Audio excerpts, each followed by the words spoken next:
Hi guys, welcome to the Incredible Hulk podcast again. We are. It wouldn't be the same without that, would it? Without that raft there from Sue, yeah. We are talking about the Incredible Hulk Returns, which was the first of a trilogy of made-for-TV movies that followed on from the TV series, not directly on but several years they came back after the TV series ended and came back with 3 made-for-TV movies, and this was the first of them.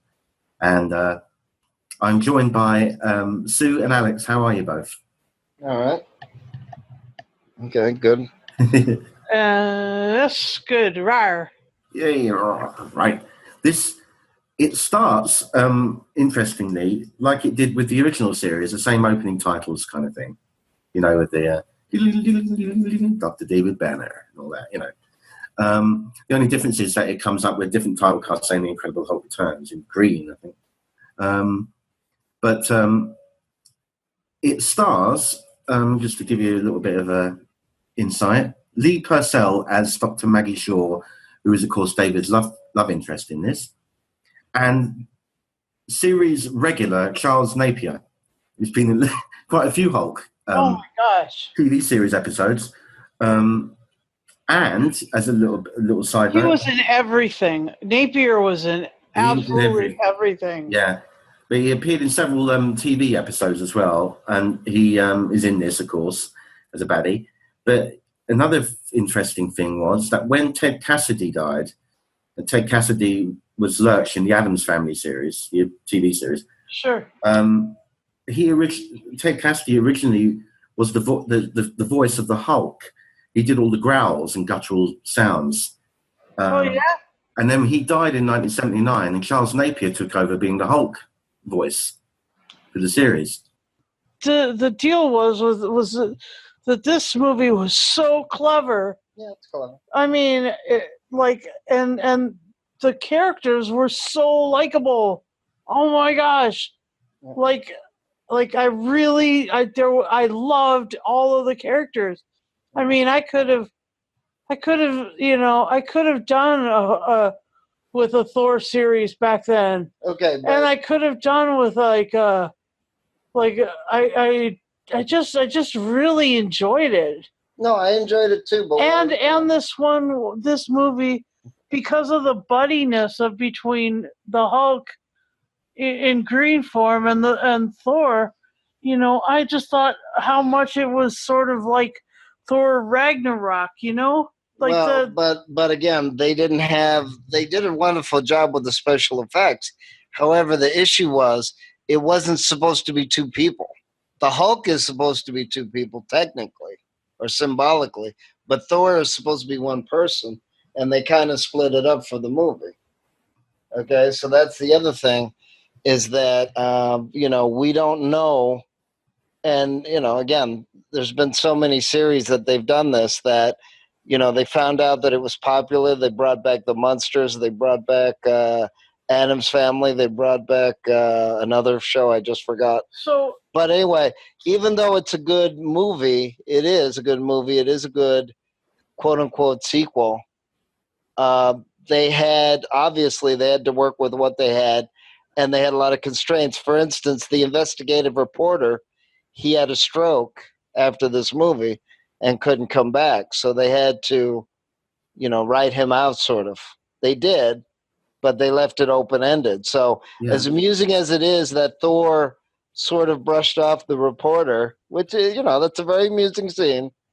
They did have a lot more constraints than they do now. As a matter of fact, I was mentioning to Susan how they show Thor kind of really enjoying beer and breaking open the beer and pouring it in the pitcher. And I said, wait, I thought there was rules about that on television, that you couldn't show, couldn't be showing, people drink. Not that, This was Thor. Yeah, well, okay, but I'm saying there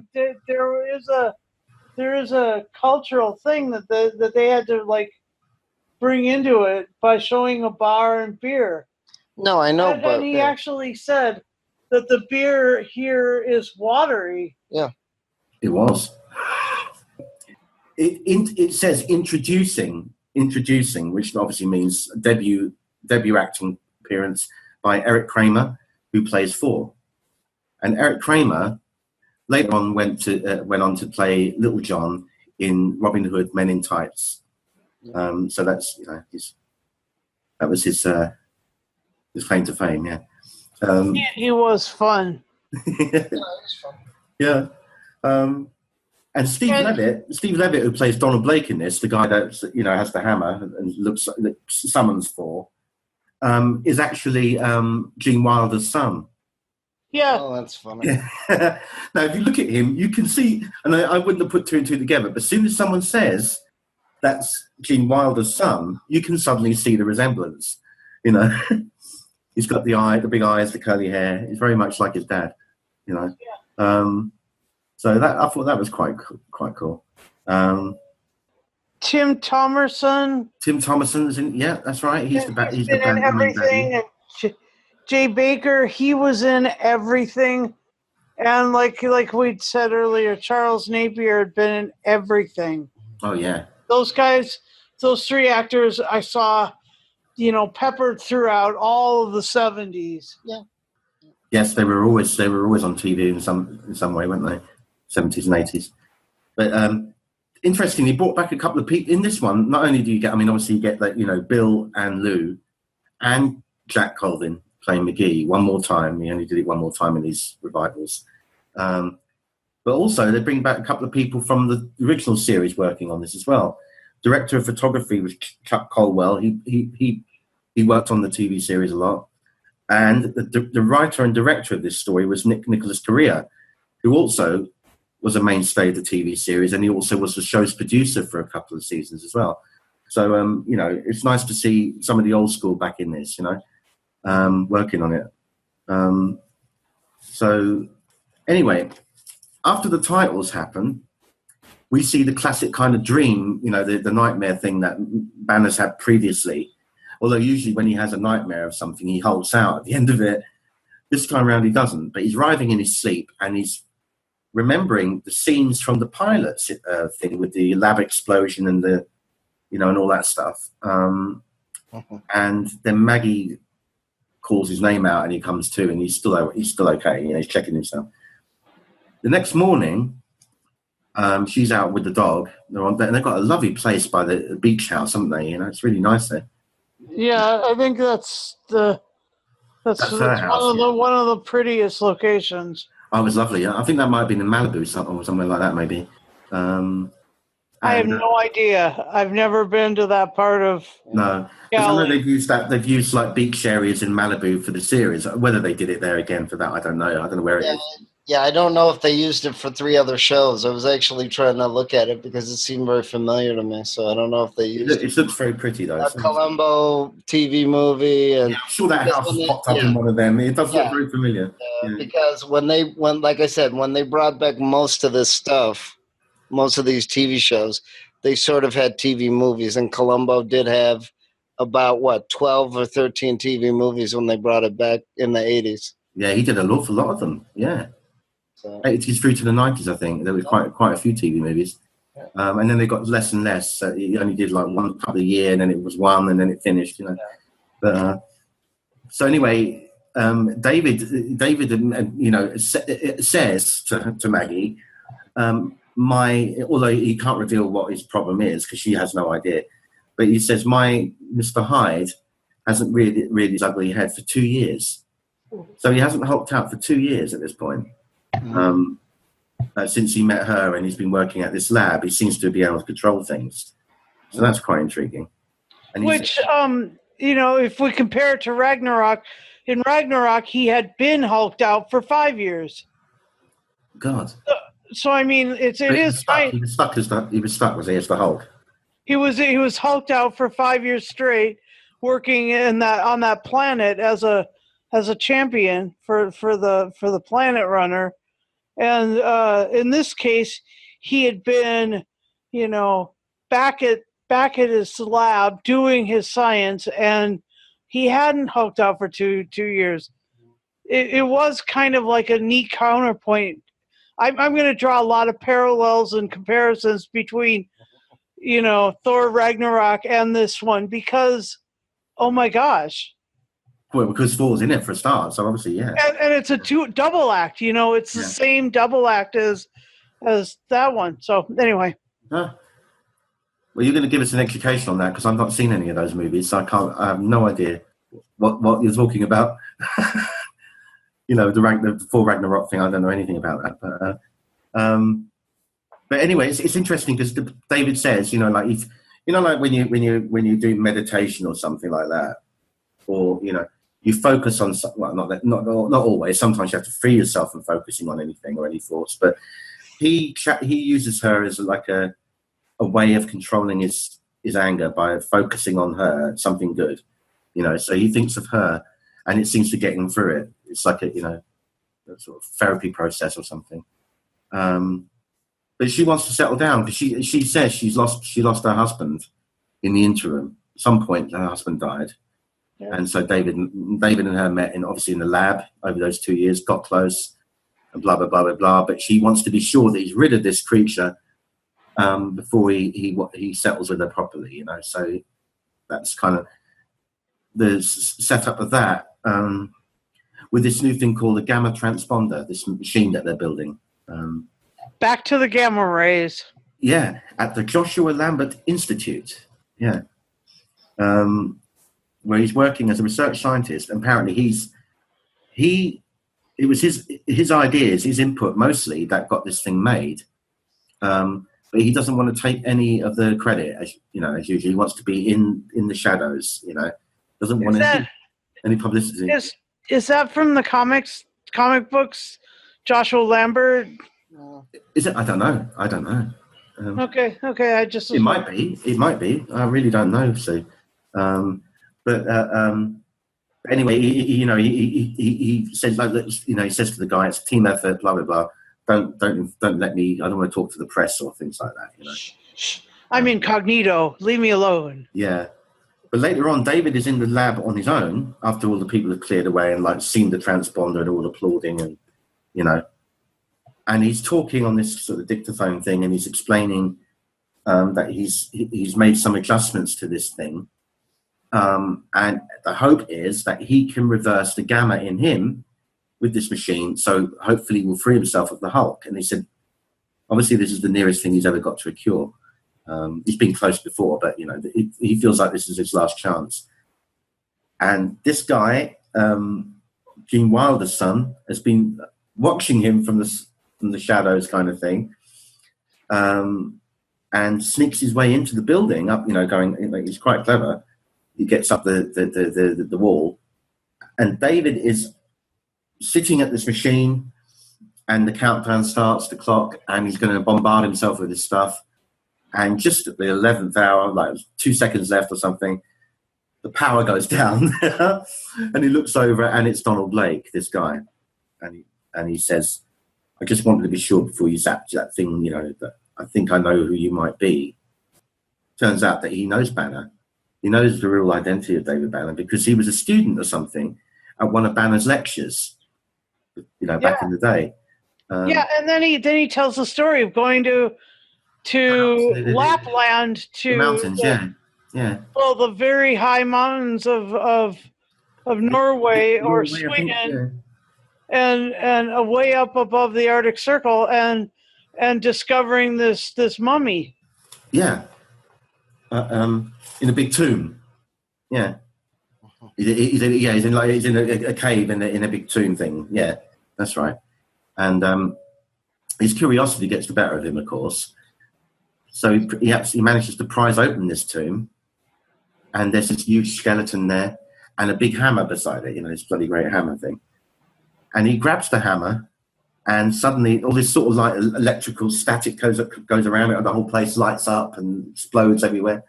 And Thor's standing there. And that sort of bit ends. That kind of exposition ends. He's back to Banner again with him in the room. So the interesting parallel between Thor Ragnarok and this movie again is that in Thor Ragnarok, at the early part of the movie, Thor's hammer breaks. Mjolnir bites the big one, And so in this one, the Thor's hammer is revealed, and it's actually wielded by a man. But I guess that's just the way it goes in this one. And what's intriguing here is that David initially is skeptical about this. He says, "How can this be real? How can you summon how can you summon a Norse god, at will with a hammer?" He's not really buying it at first. So this sort of riles up Don a bit. He goes, "You're gonna make me do this, aren't you? You're gonna make me have to prove this." So he gets the hammer, and he goes, "Odin!" He shouts Odin out. Odin. Again, the same thing happens. It all lights up. There's explosions going on, and there is Eric Kramer in all his glory. And David's going, "What the hell's this? It's real." And the first time when all the electricity is going off, it actually is hitting some of the instruments. Those super sensitive electronic instruments that are surrounding him. Yeah. That he needs that Banner needs desperately. Oh, and he wasn't known as Banner in this lab at this point. He was known as David Banyan. Banyan, that's right. Yeah. Yeah, he was, yeah. But I mean, that's the old thing, isn't it? In the series, he always used to have to, it's the old thing that's carried on, that joke, about he has to change his surname every time he goes somewhere. Every time he's in a different story, he's always got a B surname, though. It's always something like Bennett, Brown. It's always a B, Right. That's right. I forgot. So, yeah, Banyan this time. That's right, yeah. But, of course, that's just, that's because he's lying low.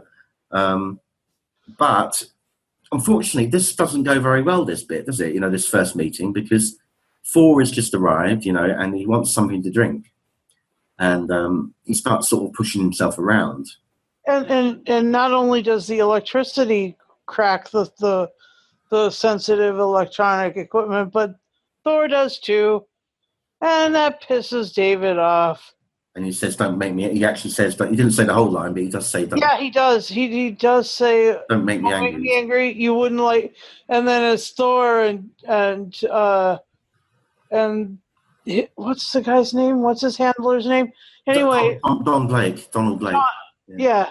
Blake, as Thor and Blake are talking over the top of David, there he is, like going, "You wouldn't like me if I'm angry," or "You wouldn't like me when I'm angry," and boom, there it goes. And he hits him by mistake, doesn't he? And he goes, and David falls into all the electrical banks. Yep. And starts electrocuting him. So he's hanging on like that, screaming. So Thor tries to pull him off, and he gets electrocuted, and they both fall to the ground. And which shouldn't actually bother Thor, because he's the god of thunder and lightning. Yeah, it wouldn't bother him, but of course it bothers Banner, obviously. And when Blake goes over to see David, he sort of pulls him over and then the white eyes are there, and we're off. He starts changing, and they don't know what the hell's going on now. Donald's thinking, "Bloody hell, man!" And the mighty Goliaths have a fight. Yeah. Yep. And pretty amazing. Yeah, and a lot of the equipment gets wrecked, obviously, in Crossfire. Yes. Anyway, so the place is fairly torn up, but the transponder, luckily, didn't get touched. Yep. But anyway, I mean, a lot of other valuable equipment did. It turns out, of course, that after this fight happens, and there's a few eyewitnesses on the ground watching all this as well, that it turns out that it goes into the papers the next day, and it says Monster Mash and all this kind of thing. And people are thinking that it was just a publicity stunt for the transponder. For the lab, yes. Yeah. So they don't believe it was an actual real thing. They reckon it's just some sort of publicity stunt they cooked up. So it didn't get taken seriously so much this time. But you know who is on the case? Yes. Yes. Reddy McGee. Well, it's funny how there wasn't any security guards too. I mean, you think there would have been something flashing or whatever, but just not. He got in there very easily, didn't he? Yeah. But anyway, it turns out that, of course, we get the next morning after the incident, and we get the old scene that we've seen before in the old series, where David's like, come down from the transformation, and picks up a couple of shirts from someone's clothesline and puts a couple of dollars on the peg. He always has the decency to pay for the shirts, bless him. But Thor has been sent, and he sniffs him out and escorts him to Don's car and says, Don is really apologetic about how this got out of hand. Yeah, it is kind of funny how Thor doesn't call him the Hulk. I don't think he calls him the Troll, didn't he? The Troll. Yeah. Oh, what is it? Green Trolls where you are, Thor? Yeah, he's green muscle-bound trolls. That fight I had with your Troll, he was great. Your Troll's great and all that. David says, look, you've got to help me now. You got me in trouble, Don. You're not walking away from this, mate. You're going to help me clear up all the mess at the lab and all that, and we call it quits. So Don has to be his assistant in there and try and get, recover what they can. But it set him back majorly, obviously, David's research. It's interesting that Tim Thomerson, isn't it? That's it. Yeah, Thomerson. Yeah. He is the rotten egg in this, as they say. Yes. And he is playing. There's a scene where you see him playing squash with the young Zach Lambert. That's obviously there's two brothers that run. They own the institute where the transponder is. And yes. So Zach is in cahoots with Tim. He's playing this guy called Jack LeBeau, I think it is. It gets us to a situation where they make this kind of deal, an uneasy alliance, I would say, to get the transponder for a ransom or something like that, and in the process trying to get Banyan as well, I believe, trying to get David. So anyway, they shake on that kind of thing. We get the only shot again, like we used to do in the old series, where McGee and Banner just miss one another. Yeah, they're at the elevator, and David turns into the elevator and gets just as soon as he sees McGee, he's like, "I'm out of here," and he turns into that. Just turns the corner just in time. He sees the back of him. Yeah, because the Maggie is showing McGee around the complex or something. So again, just misses him by seconds. But that's the only time we actually see them kind of like in this together, I think. At that point. It turns out that I think David has a chat with Don at the lab, and says you obviously have some kind of unique relationship with Thor, because you're able to summon him at will. He comes to you. That there must be things you want. So I've got so many questions. He said, "Well, why don't you ask him directly?" Yeah. No, I never thought of that. He said, "Well, try it." So it turns out that he late that day because they're staying at David's apartment at this point. He summons Thor and starts to grill him. And Thor doesn't want to talk about it. He doesn't want to do it. No. He just wants to drink, and then he goes to the bar. Yeah, he says to him, let me do this, let me do that, and then you can ask me as many questions as you like after. He says, I want to dance with a woman, I want to have a drink, I want to fight with a man, I want to do whatever it is, Yeah. I want to experience life. But it's interesting because he does sort of say quite thought-provoking stuff to him. He says do you know what it's like not to have flesh and blood and all this, and just to be standing in this kind of eternal darkness and mist, waiting for that call, waiting for that summons, and then then you come, and all that, Yeah. And that kind of changes things a bit, And that's way different from the current Thor, like the Thor lore in the Marvel universe right now, because Thor doesn't just go to some place of mist and just stand there in the darkness. He's all in Valhalla, and in all these other realms. I mean, he's just everywhere. Unlike unlike this Thor, who was really at the beck and call of humanity. I mean, pretty much just rooted in this world anyway. So that was different. All right. Yeah. So you get so Don says, "I think I know the place to take you to." Takes him to this sort of downtown like bikers bar. You've got all the Hell's Angels guys out there, and all that, having a rave up, and that goes well. He's really partying, he's enjoying this, he's knocking down these pitchers of beer like they're nothing, like they're fine. Don is getting completely wasted on like a little tiny bit of it, and Thor's knocking them down, like 10 at a time or something, and he's drinking beer like it's soda. Yeah, and which probably was just coloured soda. Yeah. Because there's no way you could knock them back like that. Not take after take. No way. But anyway, they come out, and he's satisfied his kind of like lust for the night, and he's made some new friends as well. They all go, "You're cool, Thor. You're cool," Yeah, the biker bar was pretty cool. But yeah, so it was good that he kind of like got to do that, and then he said, "Ask me anything you want now," and so he does sort of go through a few things with him. Now this is pretty cool, guys. This is where Charles Napier comes into the action a bit more. Yes, and he's driving this truck with this other accomplice, and they're going they're heading to the Institute. Yes. Try and get the transponder and abduct Banyan.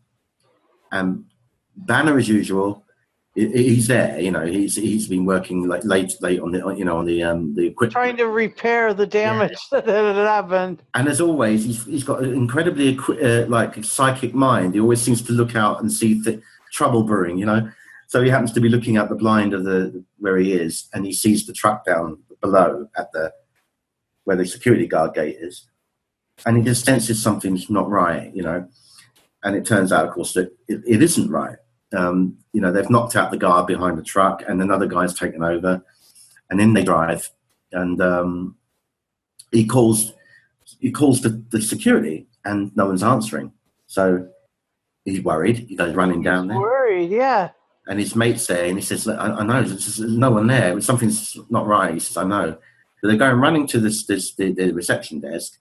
And these two guards pop up, but of course they're the part of the baddie gang. He says, "Who are you? You're not so and so." And Napier's there with the gun, and he says, "You'll come quietly," whatever it is.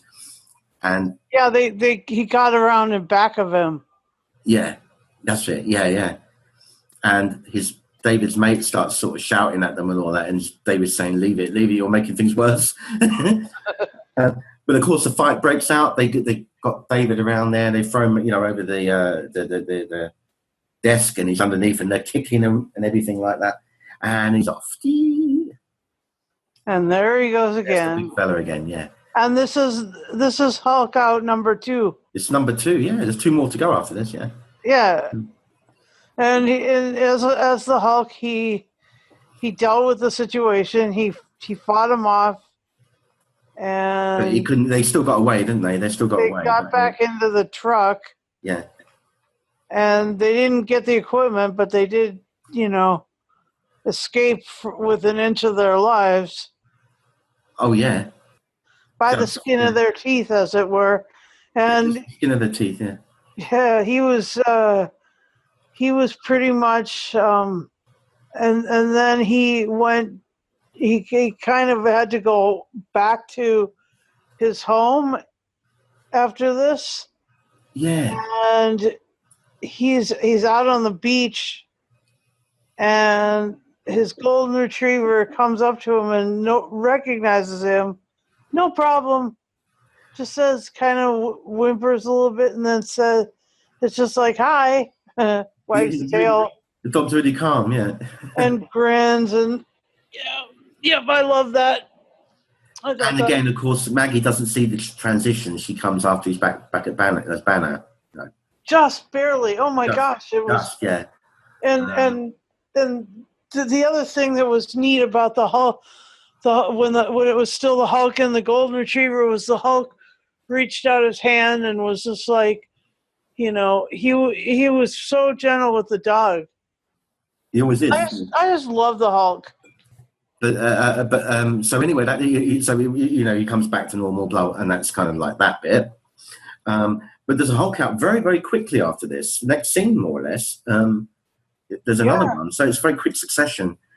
Because now those guys that were there early on, Napier and his gang, and now have decided to change their plans and kidnap Maggie as a ransom. Yes. So they go in a helicopter flying above Maggie's house, where David and Maggie are, and start firing these bloody tranquilizers out, at them. And one hits Maggie, and she goes out. She's out, and David's trying to get her into the apartment, and another one hits him, and he's off. He Hulk's out again.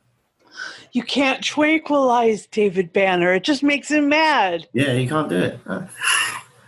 Rawr! But the good thing is that also what's happening at the same time, while they're all cut down there on the ground there, all these squatty kind of people, and all the action's hotting up, Blake has pulled up in the car and notices something going on. So he summons good old Thor. So he helps out. He helps out as well and knocks a few people around, yeah. And what's interesting in this bit is when they're trying to get Thor and the Hulk grab the helicopter, the landing pad bits, and they're hanging onto it, trying to pull it back down. Now, in the old, that's two really strong people pulling this thing down, right? And they still can't get it to the ground. Yeah. In the series, the Hulk almost did it on his own. With one hand. Yeah. But this time around, the two of them can't even do it. The trouble was, is that there were these two strong ones, and it was a better helicopter than the one in the series. It must have been an upgraded, one. And probably it was just the balance of the two forces. It made it easier. The deal was with the helicopter scene in the series was Hulk grabs it from one of the landing struts. And he tilts it on its side, and the propeller falls off. All right, but obviously this was done for the plot. This was because Thor was like, "Yeah, we're gonna get her back. Don't worry," and stuff. Because after this, David basically acts like she's gonna die, or they're gonna do something, awful to her in like a day. Yeah. And, Thor finally gets indignant and says, these cowards to hurt a woman and all that, so he almost gets chivalrous in saying, they should fight us, not take the woman, and all that. Yeah. Yeah. So anyway, that kind of ends with them shaking their fists at the helicopter. So they didn't succeed in pulling it down. So Maggie's been abducted. McGee is now on the case again, Sue, where he's hanging around the beach location after the incident, and he's quizzing the sheriff or whatever it is, because he's doing a little press conference. Yep. And he manages to get, because he overhears the name Banyan, and he manages to get Banyan's home address. And this is quite funny. From one of his little secretaries. Sure. Yeah. So he ends up going to the house, and this is quite a funny scene, actually, isn't it? With him coming to the door, and Eric Kramer answering the door instead, and saying, "I'm Banyan. What do you want?" And he was right there, but. Thor was there to intercept McGee, and he just brushes him off. He's like, he's busy drinking his beer soda. He didn't want to be bothered. Yeah, You know, he's come out there and McKee's obviously, you know, he's quite taken aback by all that. You know, you're Banyan, really?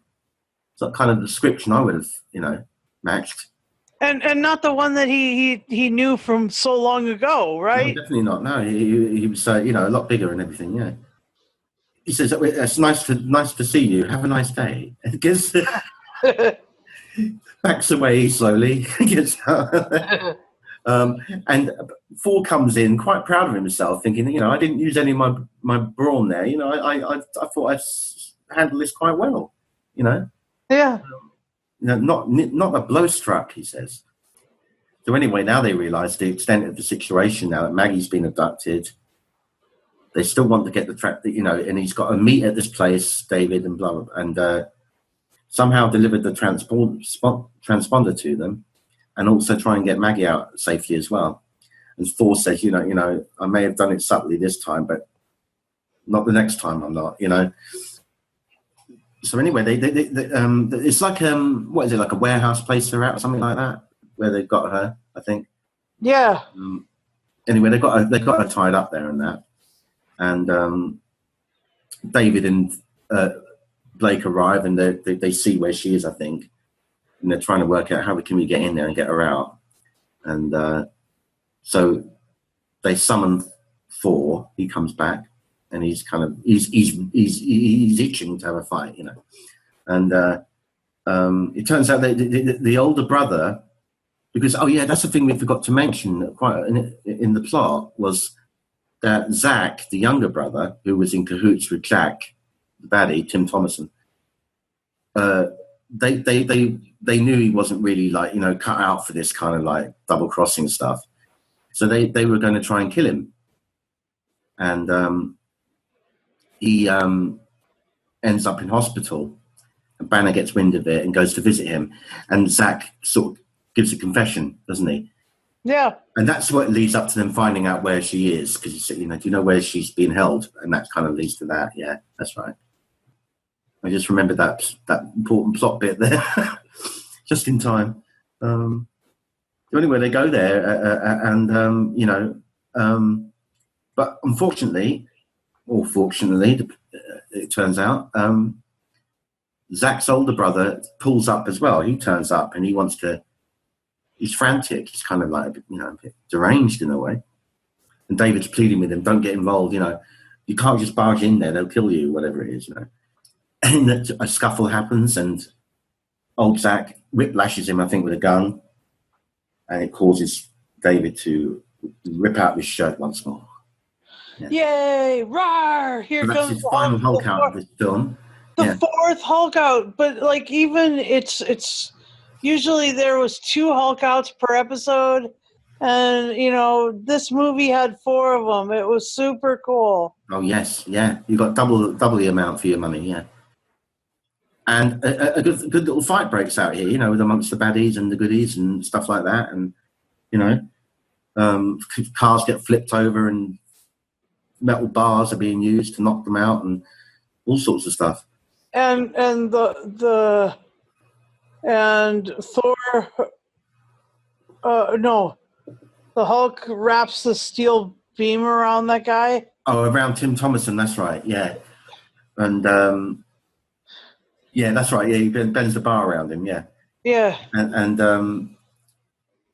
there's a little tiny little moment there of tenderness where the Hulk is just staring at Maggie. You know, I don't know whether he's really, whether he knows if she is or not. I'm not sure, but there's kind of like a little bit of touching moment there. You know, and then he runs off. You know, and they get her. Thor and Don get her out of there anyway, and.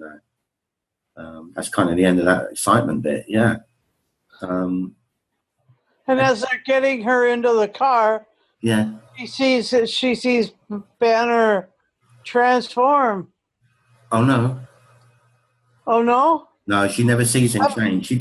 She doesn't throughout the whole thing. She doesn't know it's him. Have I got it wrong? Oh my gosh! Yeah. Okay, you've got it wrong. How dare you? So. let me know what really happened, please. Well, actually, there's not much after that. Like they obviously get her out of there. They've sorted out the baddies. Probably the cops. I imagine the cops show up too late as usual. Maggie's taken away by Don and everything, and then you get a little transition bit where David and Don are having a talk. David said, I think Don says to him, "You never told her, did you?" No, I couldn't. She doesn't know. And that's when David says, there's been so much has happened here, so much attention has been drawn to me. He has to leave. The usual. He knows he has to leave. He can't stay with her anymore because it's too close. Too much trouble could come on his doorstep. But I don't see. Okay, I just remember Blake and Maggie sitting there next to each other in like a 2-shot, and like they're comparing notes, like saying, "You can't tell what you know about these guys," and she said, "Yes, I know, and you can't either." Yeah. So I mean, she knows that Banner is the Hulk. She knows it.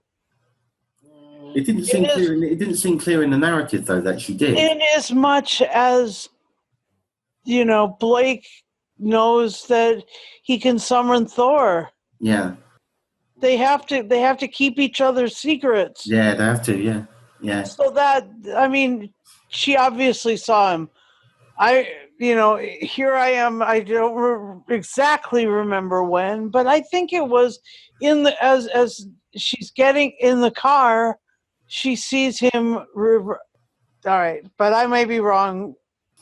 That was a cool scene. It was great.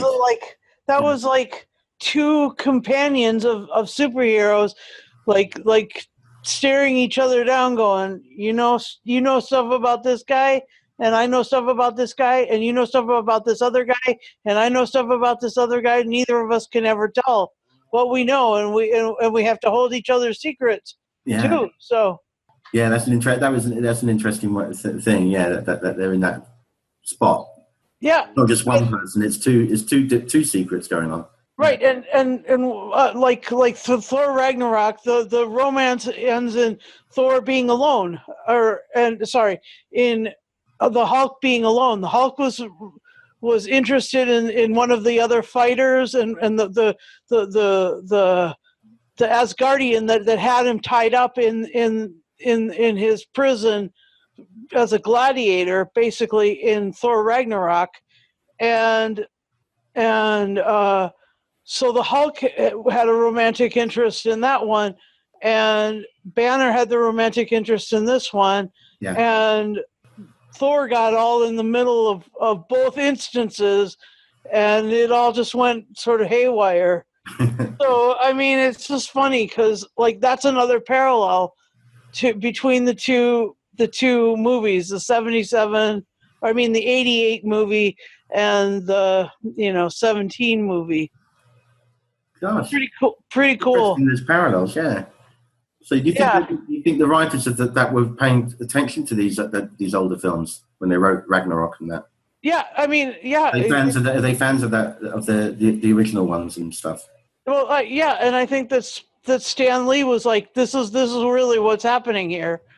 And I was just, I had my eyes peeled. I was expecting a Stan Lee cameo in this one, but Alex told me, right, that he doesn't start doing cameos until the next Thor movie or the next Hulk movie.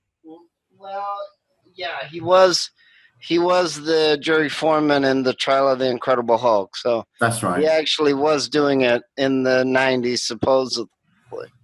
But I mean, again, that's the other thing too. That if they had continued, if Bixby hadn't gotten sick, if ABC had decided to do it, I mean, would that have cut into Columbo TV movies or whatever?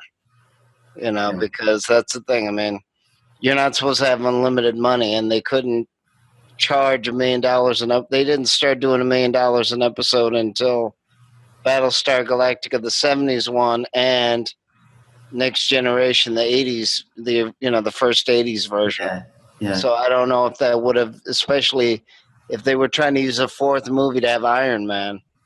And then again, what about Lou Ferrigno? Would he have gotten tired of constantly doing it as well? Yeah, it's true. Yeah, because the other thing is he did have health problems even after being in the Hulk. That if they had continued or tried to make it a regular series, but we'll never know. And they've gone to Marvel now, and they're all big budget, and there's different people. Yeah, so different beast now. Completely. But I mean, they did do a very good job. Of course, they didn't really follow the comics too much, and the comics started imitating the TV show a little bit. And they did have very rarely. Yeah. Occasionally, you got a little bit of that. You saw it. Yeah, mostly it was very much more adult. And they didn't. Yeah, they didn't want to have it too closely. But the 70s versions of all these superheroes did eventually make it into the comics, or they had just like they do now. They have with Wonder Woman and the Bionic Woman, they did have a comic book combining the two. And they say, 1977. Yeah. So they sort of took the story or the representation. Yeah, I know. And Marvel did it. Totally I know. But I'm saying they did eventually work its way in. Yeah. To the comic, but maybe not regularly, but it worked its way in. And then when they did the Lonely Man credits, even though it was slightly updated, they kept to it. And now with the cartoons, with the new movies, even Family Guy had a couple episodes where, they're at the piano and they start playing The Lonely Man and Stewie the baby comes in, watch me. And he starts doing the scenes where, David is standing by the road with his little, bag or his little backpack. Yeah. So in a way, Bill Bixby in the 70s had an influence. Yeah, it's extraordinary. It's still, they still remember so fondly in things, isn't it? Even now, But anyway, it turns out that he says goodbye. David, knows he has to leave. Things have got a bit too hot around the ranch, and he's worried his identity is going to be discovered by everyone in the press and all that. So he has to go on his travels again down with his little knapsack on. This time round, he wanders down the beach. It's quite nice. Nice area he's walking down at least. Yeah, gorgeous. Down a bloody road somewhere, Hickling. But he doesn't say goodbye to Maggie. He tries to leave early and just go away without having to say goodbye. Yeah, well, that's sad. Yeah, and it's very poignant, She just sees him going off into the distance. She goes, he's not coming back, is he? And he says, no. She's left widowed woman already. And just thought she'd start a new life with David, and the whole thing is disrupted because of his genetic condition. And because of Thor. Yeah.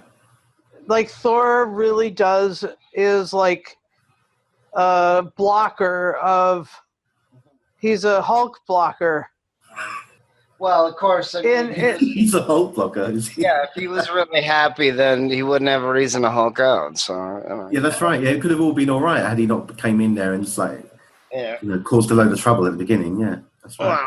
Well, I blame Blake for that. He was responsible for that because he could have not got the hammer out and summoned them. Yeah, but also what would have happened if the Institute would have gone down their evil plan? I mean. Okay, so the Hulk had to come out. Yeah. But it wouldn't have had to, I don't know. It's a question. It's a good question. It is. And in many things in life, Sue and Alex, we are left with more questions than answers. Yes. But anyway, all in all, though, it was a good action-packed romp, wasn't it? Yes, and I do like the Hulk, the 88 Hulk, 1988. 1988 Thor. Thor, yeah, that's that Thor, yeah. I really like that one. He wasn't. He was handsome and strong and virile and big and all the things. Was the humor that he had in it, because he had quite a lot of humor in as Thor. Oh, didn't he? yeah. He was quite humorous, but it was more of a light touch. Was that pretty similar to the Thor in the movies? Well, the movie Thor Ragnarok is hilarious, absolutely hilarious. It's like it's the big spoof of the Marvel universe. So yeah, it's pretty funny. Well, so there's similarities in that sense. Yeah, but obviously in the Thor movies, he's one person, so you don't have this two people, one with You haven't got the Blake character. Yeah, so I mean, yeah. And you also have, Anthony Hopkins, and you have the other, other people. Yeah. But the Blake character is the archaeologist in the first movie, the one who knows the woman who becomes Thor's girlfriend. Yeah. Okay. Well, but I'm just saying that it's obviously different effects, different world. Yeah. And they didn't have Loki, of course, either. But I think that it's also, it already has 10,000 people in it already. Right. So, if you want to see the Hulk come back and you want to see it in the TV version, it's not bad considering, and it's not bad considering how bad it could have been or the budget could have been. If you're expecting Marvel, no. If you're expecting the very cheap version of Marvel, then this was usually a good series, except for the third one where he dies. And originally he wasn't supposed to die. I guess he was supposed to be like Superman. He died, but he came back. Yeah, but unfortunately, they weren't planning on doing a fourth, but of course, Bill got ill. But Bill got cancer, and he was also working on other shows as a director. Yeah. And he couldn't get ABC to, continue it. And maybe that's a good thing too, because there's very few production companies and there's very few ideas that are that good that you want them to continue on for 5, 6, 7 movies. I mean, even the Pink Panther changed and Peter Sellers died. Yeah. And, they kept trying to go on and invent relatives of his and all. And that was cute, but it wasn't as good as the original. It's not the same. No, you're right. Without the main lead. Yeah. Even though Marvel has done a good job, they need to have more women characters and they need to have different characters. And sure. It's starting to get a little... And I don't understand why Black Widow doesn't have her own movies. I mean, for goodness sake. Not yet. But they should have done it already. Yeah. I'm sure she will, though. I'm sure. Yeah. So, it was good. Thanks for letting us, watch it with you and discuss it with you, too. Yeah, it was a nice kind of...